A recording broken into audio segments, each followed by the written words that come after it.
Mae yna ddwy benod fach falle sydd wedi peri mwyaf o embaras I fi. Y cyntaf ym mlwyddyn, safon 2 slawer dydd yn ysgol gynradd Pontrynorton Pontypridd, lle oedd Mr Rees wedi cael y syniad gwych, oedd ei weld yn wych, a fi'n cofio'r broses, oedd e'n llawer o hwyl, oedd e'n mynd I greu silhouette o wynebau pawb yn y dosbarth a'i rhoi nhw lan. Felly oedd hi'n broses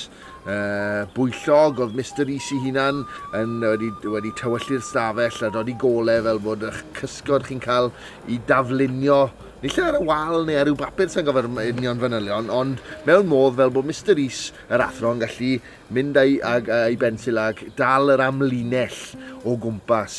y wyneb. A dyma ni, y wynebau I gyd yn cael ei wneud, y plant, y wynebau I gyd lan, a wedyn pawb yn y dosbarth yn sylwi wrth I ni fynd trwy wynebau pawb,